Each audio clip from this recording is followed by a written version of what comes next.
BS Grewal example 11.35 है हमारा। Solve the differential equation y log y into d x plus x minus log y into d Y that is equals to 0।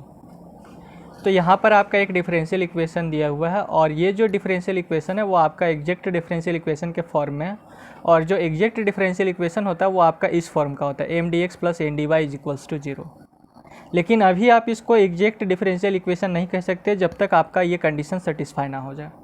ठीक है, ये condition अगर satisfy आपका हो जाता है तभी आप इसको एग्जैक्ट डिफरेंशियल इक्वेशन कहेंगे। अगर ये कंडीशन आपका सेटिस्फाई नहीं होता है तब ये आपका नॉन एग्जैक्ट डिफरेंशियल इक्वेशन बन जाएगा।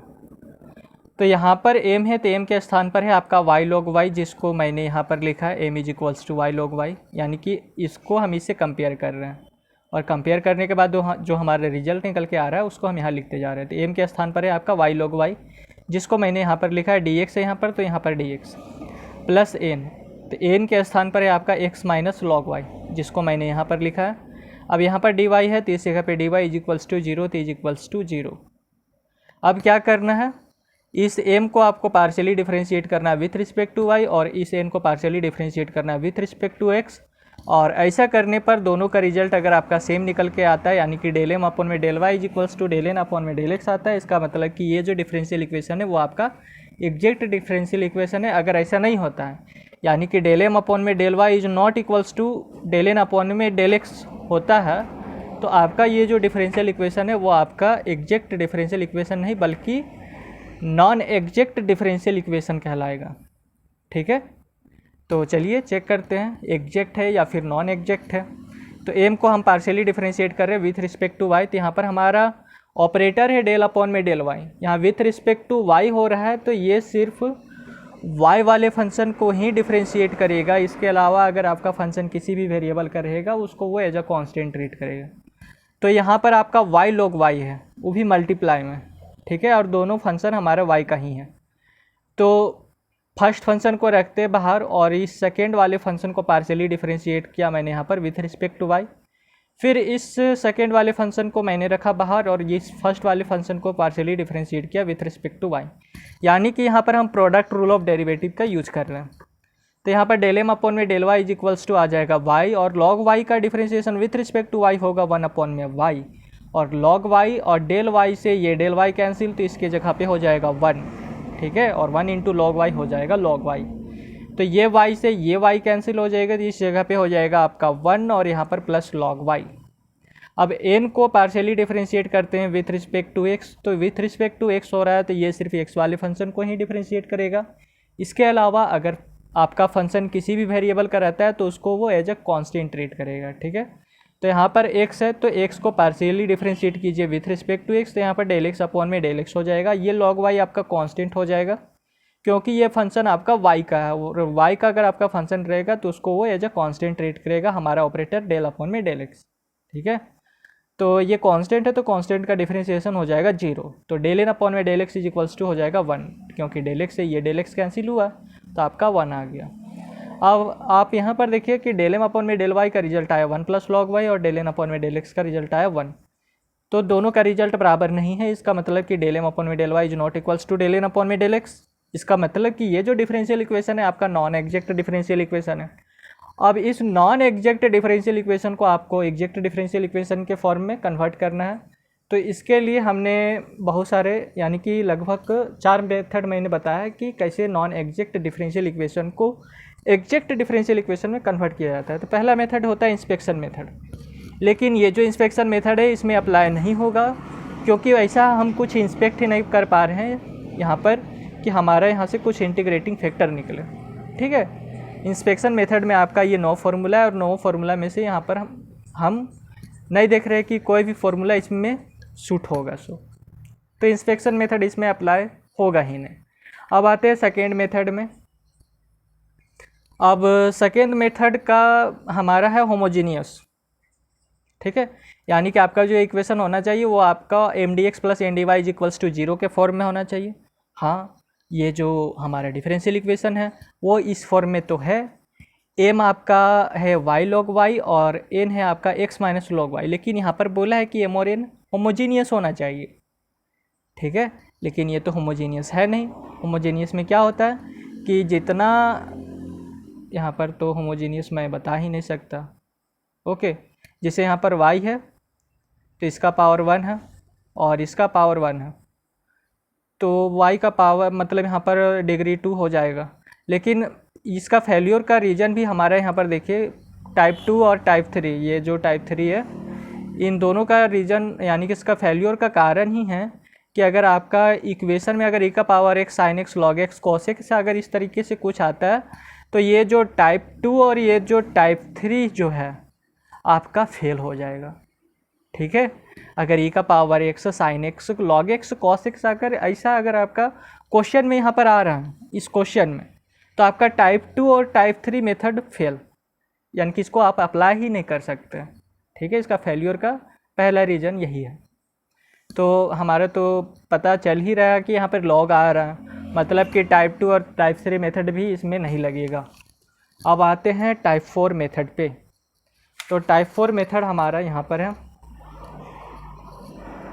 अब देखिए यहाँ पर बोल रहा है क्या कि इक्वेशन जो होना चाहिए आपका इस फॉर्म का होना चाहिए। हाँ, ये जो इक्वेशन है हमारा इस फॉर्म का है, लेकिन नहीं, यहाँ पर जो एम है, एम के स्थान पर है आपका y log y। तो हाँ, m is equals to y log y, और n भी आपको निकालना है तो n इज इक्वल्स टू हो जाएगा x माइनस लॉग वाई। यहाँ पर अब आपको निकालना है डेल m अपॉन में डेल y, यानी कि m को आपको पार्शियली डिफ्रेंशिएट किया विथ रिस्पेक्ट टू y, यानी कि करना है। तो हमने कर लिया है, डेल m अपॉन में डेल y आ गया 1 प्लस लॉग वाई, हमने निकाल ही लिया शुरू में ही। अब यहाँ पर फिर बोल रहा है डेल n अपॉन में डेल x, यानी कि ये जो n है इसको पार्शियली डिफ्रेंशिएट करना है विथ रिस्पेक्ट टू x। यहाँ पर हमने कर लिया है, डेल n अपॉन में डेल x आपका आया है 1। अब इसमें टाइप 4 मेथड में दो फार्मूला हमारा आएगा, एक ये फार्मूला और एक ये फार्मूला। ठीक है, तो यहाँ पर देखिए डेल m अपॉन में del y minus del n upon में डेल x, यानी कि ये जो डेल m अपॉन में डेल y और जो डेल n अपॉन में डेल x जो आपने यहाँ पर निकाल के रखा है। ठीक है, तो जब आप डेल m अपॉन में डेल y को डेल n अपॉन में डेल x से सब्ट्रैक्ट करेंगे तो यहाँ पर अगर आपका सेकेंड में अगर आपका n आ रहा है तो नीचे में भी n आएगा। ठीक है, और इसको अगर आप सॉल्व कीजिएगा, मतलब कि जो वैल्यू आपका जो डेल m अपॉन में डेल y का जो वैल्यू आया है उसको आप यहाँ पर रखिए इस जगह पे, और जो डेल n अपॉन में डेल x का जो वैल्यू आया है उसको आप यहाँ पर रखिए, और जो n है, n का जो वैल्यू आया है उसको आप यहाँ पर रखिए। और इसको सॉल्व करने के बाद अगर आपका सिर्फ फंक्शन x में आए, यानी कि इसको सॉल्व कीजिएगा और सिर्फ आपका x में ही सारा रिजल्ट आ जाए, तो आप इस फॉर्मूले का यूज़ कर सकते हैं और इसका इंटीग्रेटिंग फैक्टर ये हो जाएगा निकालने का। ठीक है, जो आपका फंक्शन जो x में आएगा इसको सॉल्व करने के बाद उसको यहाँ पर रखना है और आपका इंटीग्रेटिंग फैक्टर निकल जाएगा। सेकेंड कि अगर ऐसा नहीं होता है, यानी कि आपका जो फंक्शन x में नहीं आता है, तब इस वाले फॉर्मूले में आना है और फिर इसमें चेक करना है। अगर इसमें डेल n अपॉन में डेल x को पहले रखना है, ठीक है, यानी कि इसको इससे अबर सब्ट्रैक्ट करना है, तो यहाँ पर m आ रहा है तो नीचे में भी आपका m आएगा। ओके, अब डेल n अपॉन में डेल x का रिजल्ट आप यहाँ पर पुट कीजिए, जो आपका डेल n अपॉन में डेल x 1 आया है इसको आप यहाँ पर रखिए, और जो डेल m अपॉन में डेल y आपका 1 प्लस लॉग y है आप इसको यहाँ पर रखिए, और जो आपका m है वो आपका m यहाँ पर रखिए, और इसको सॉल्व करने पर ये वाला जो है इसको सॉल्व करने पर आपका रिजल्ट y में आए, यानी कि जो आपका फंक्शन जो बने वो सिर्फ y का बने, उसमें x हमारा रहना ही नहीं चाहिए। ठीक है, तो आप फिर इस इंटीग्रेटिंग फैक्टर का यूज़ कर सकते हैं और तब ये हमारा टाइप सही रहेगा, ये फार्मूला सही रहेगा। तो चलिए चेक करते हैं ऐसा होता है कि नहीं। तो पहले इस ए वाले फार्मूले को मैं लिखता हूँ और इसमें चेक करता हूँ, डेल m अपॉन में del y minus del n upon में डेल x अपॉन में n पर। ठीक है, तो फार्मूला नंबर ए क्या है, डेल m अपॉन में del y minus del n upon में डेल x और अपॉन में n that is equals to. अब यहाँ पर देखिए डेल m अपॉन में डेल y, तो डेल m अपॉन में डेल y का रिजल्ट 1 प्लस लॉग y। ठीक है, ये जो डेल m अपॉन में डेल y का रिजल्ट आपका क्या है 1 प्लस लॉग y, तो यहाँ हो जाएगा 1 plus log y। Del n upon में डेल x माइनस 1, तो यहाँ हो जाएगा -1। ओके, अब नीचे में आपका क्या है n, तो n है आपका क्या, n है आपका x माइनस लॉग y, तो इसके स्थान पर x माइनस लॉग y। अब +1 से ये -1 कैंसिल, तो ये हो गया log y और अपॉन में x माइनस log y, ठीक है। जबकि यहाँ पर आपका बोल रहा है कि इसको अगर आप सॉल्व कीजिएगा तो आपका जो रिजल्ट आना चाहिए सिर्फ x में आना चाहिए। यहाँ पर साफ साफ कहा गया है सिर्फ x में आना चाहिए, x ओनली, ठीक है। तो यहाँ पर देखिए आपका y भी आ रहा है, आपका y का भी फंक्शन आ रहा है यहाँ पर और यहाँ पर। तो ये तो हमारा जो फॉर्मूला नंबर जो a है वो तो चला गया हमारा, मतलब इसका तो यूज होगा नहीं। तो भाई तुम इधर ही रहो अभी। अब फॉर्मूला नंबर b पर आते हैं। फॉर्मूला नंबर b है हमारा ये डेल एन अपॉन में del x minus del M upon में डेल वाई अपॉन में एम, ठीक है। डेल एन अपॉन में डेल एक्स, अब इस वाले को मैंने रखा पहले और इस वाले को रखा मैंने बाद में। तो यहाँ पर एन था तो यहाँ एन आया, यहाँ पर हमारा एम है तो इस जगह पे आएगा हमारा एम। डेल एन अपॉन में डेल एक्स आपका क्या है, डेल एन अपॉन में डेल एक्स है आपका 1, तो यहाँ पर मैंने लिखा 1। डेल एम अपॉन में डेल वाई आपका क्या है 1 प्लस लॉग वाई, बीच में माइनस का साइन है तो ये दोनों माइनस में हो जाएंगे, तो -1 माइनस लॉग वाई, ठीक है। अब नीचे में एम, तो एम है आपका y लॉग वाई, तो एम के स्थान पर y लॉग वाई, तो यहाँ हो जाएगा y लॉग वाई। -1 से +1 चला गया हमारा, माइनस लॉग वाई अपॉन में y लॉग वाई, ये लॉग वाई से ये लॉग वाई भी चला गया हमारा। तो यहाँ पर आपका रिजल्ट निकल के आया -1 अपॉन में y। ये कंडीशन हो गया हमारा सेटिस्फाई। इसको मैंने रखा तो सिर्फ हमारा y का फंक्शन निकल के आया जो कि यहाँ पर है, ठीक है। अब इसका इंटीग्रेटिंग फैक्टर हमारा ये हो जाएगा, तो जो फंक्शन आया है वो आपका y का आया तो ये आपका fy हो जाएगा, ठीक। इसका इंटीग्रेटिंग फैक्टर का फॉर्मूला होता है E integration F I D Y, तो यहाँ पर हम इंटीग्रेटिंग फैक्टर का फॉर्मूला को लिखते हैं। तो यहाँ integrating factor is equals to हो जाएगा E integration of F Y D Y,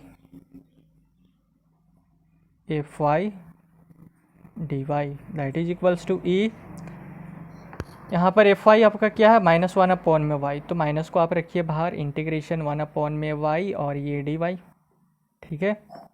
अब यहाँ पर हो जाएगा e का power minus integration of 1 upon में वाई होता है लॉग वाई।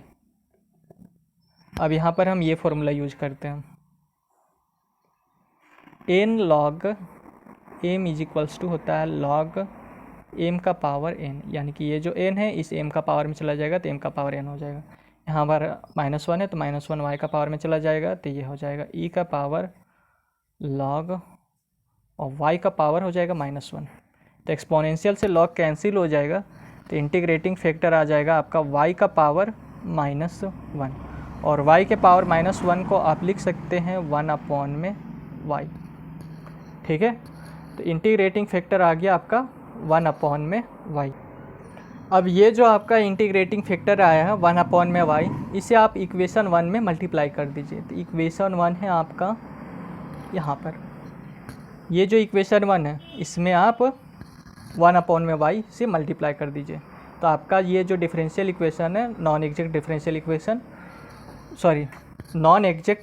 इक्वेशन आपका एग्जैक्ट डिफरेंशियल इक्वेशन के फॉर्म में कन्वर्ट हो जाएगा, ठीक है, अगर आप 1 अपॉन में y से मल्टीप्लाई कीजिएगा। तो सबसे पहले हम इक्वेशन 1 को यहाँ पर लिख लेते हैं।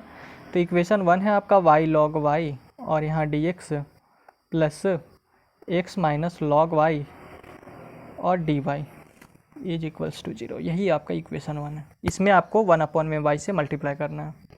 तो यहाँ पर हम लिखते हैं मल्टीप्लाइंग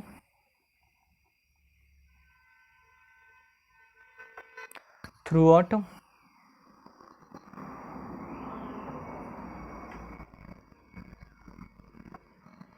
बाय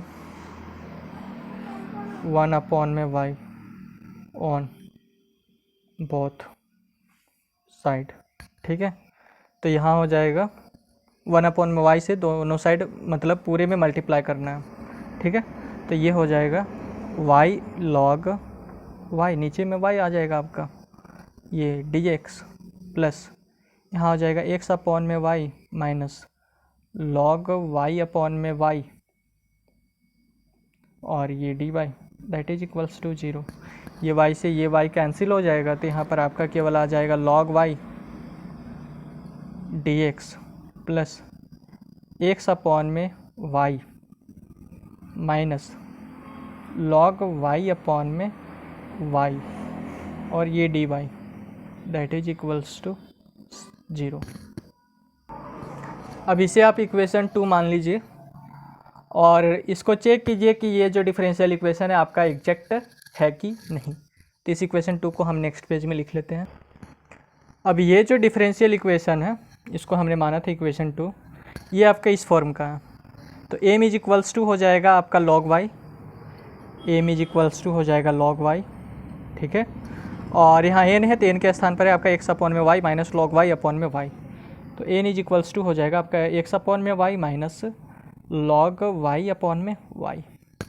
एम को पार्शियली डिफरेंशिएट करना है with respect to Y, del M upon में del Y. With respect to Y हो रहा है तो ये सिर्फ वाई वाले फंक्शन को ही डिफरेंशिएट करेगा।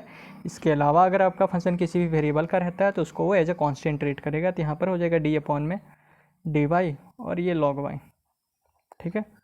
तो डेल एम अपॉन में del Y is equals to हो जाएगा लॉग वाई का differentiation with respect to y होता है आपका 1 अपॉन में वाई, ओके। अब इस एन को पार्शियली डिफरेंशिएट करना है विथ रिस्पेक्ट टू एक्स, तो यहाँ हो जाएगा डेल एन अपॉन में डेल एक्स।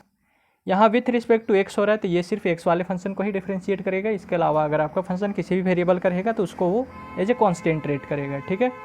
तो यहाँ पर 1 अपॉन में वाई हो जाएगा कॉन्स्टेंट और एक्स को पार्शियली डिफरेंशिएट करेंगे विथ रिस्पेक्ट टू एक्स, तो डेल एक्स अपॉन में डेल एक्स हो जाएगा। ये डेल एक्स से डेल एक्स कैंसिल, तो डेल एन अपॉन में del x is equals to हो जाएगा 1 अपॉन में वाई। तो आप देखिए जो आपका डेल एम अपॉन में डेल वाई का जो रिजल्ट निकल के आ रहा है वही आपका डेल एन अपॉन में डेल एक्स पे है, ठीक है। तो हम कह सकते हैं कि डेल एम अपॉन में del Y is equals to है आपका डेल एन अपॉन में डेल एक्स के बराबर। इसका मतलब कि ये जो नया हमारा डिफरेंशियल इक्वेशन निकल के आया वो हमारा एग्जैक्ट डिफरेंशियल इक्वेशन है।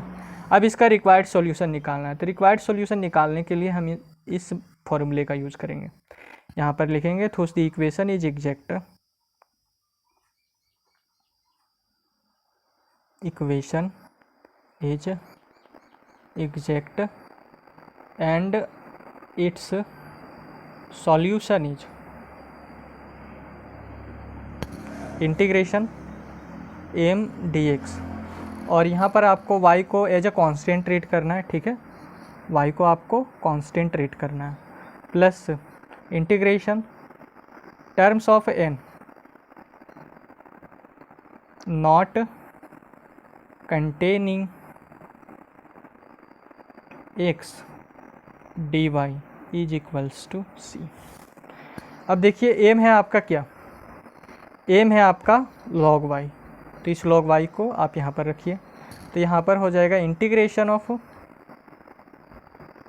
log y और ये dx प्लस इंटीग्रेशन यहाँ पर लिखा हुआ क्या, terms of n not containing x, यानी कि n में से आपको उस टर्म को लेना है जिसमें x ना हो। तो इस पहले वाले टर्म में आपका यहाँ x आ रहा है लेकिन ये सेकेंड वाले टर्म में आपका x नहीं है, तो आप इसको लेना है। तो यहाँ हो जाएगा माइनस लॉग y अपॉन में y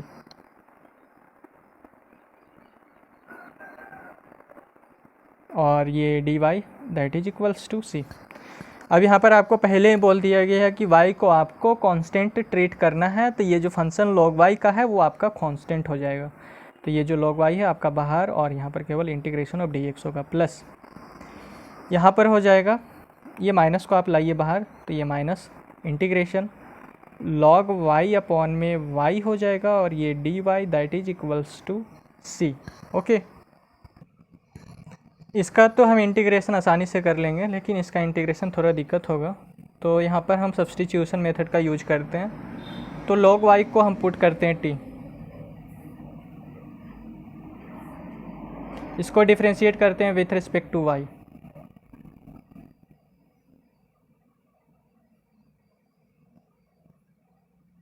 log y का डिफरेंशिएशन होगा 1 अपॉन में y, ये हो जाएगा dt अपॉन में dy।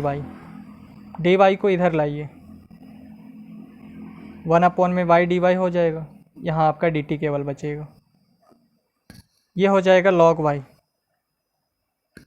इंटीग्रेशन ऑफ dx आपका होता है x, क्योंकि ये इंटीग्रेशन से ये डेरिवेटिव कैंसिल तो आपका x होता है, और डायरेक्ट भी आप इंटीग्रेशन ऑफ dx x ही होता है, ठीक है।